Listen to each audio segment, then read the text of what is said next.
இன்றைக்கு மாசி 3ஆம் நாள் செவ்வாய்க்கிழமை. அதோடு பார்த்தீங்க அப்படின்னா பௌர்ணமி நாள். இந்த நாள்ல நம்ம இந்த ஒரு வரி மந்திரத்தை சொன்னோம் அப்படின்னா நம்ம வாழ்க்கையில அதிர்ஷ்டம் அப்படின்றது பெருகும். என்ன சொல்லணும் அப்படின்றத பத்தி பார்க்கலாம். செவ்வாய்க்கிழமை அன்றைக்கு பௌர்ணமி சேரக்கூடிய ஒரு அற்புதமான இந்த நாள் மிகவும் சக்தி வாய்ந்தது.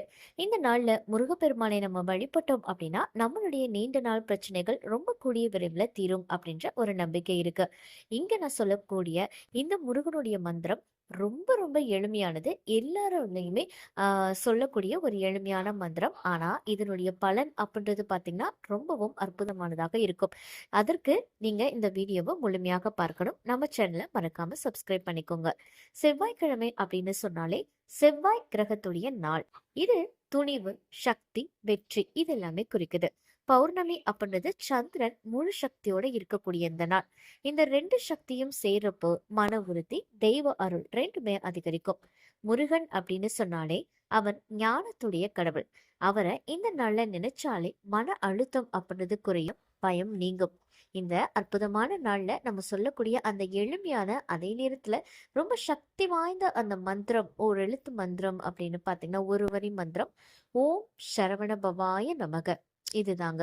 இதுவோ அல்லது ஓம் ஸ்ரீ சுப்பிரமணியாய நமக அப்படின்ற இந்த மந்திரத்தை 108 முறை அல்லது குறைந்தபட்சம் ஒரு 27 முறை நீங்க சொல்லுங்க.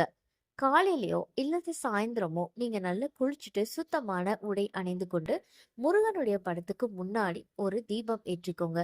அவருக்கு சிகப்பு இல்லைன்னா மஞ்சள் நிற பூ வைக்கிறது அப்படின்றது ரொம்ப நல்லது. அதற்கப்புறமாக கண்களை மூடிக்கிட்டு இந்த மந்திரத்தை ரொம்ப அமைதியான ஒரு இடத்துல உட்கார்ந்து ஜெபம் பண்ணுங்க.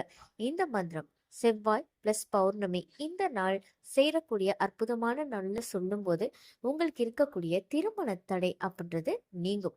வேலையில தடை இருந்தாலும் நீங்கும். மனதுல இருக்கக்கூடிய பயம் அகலும்.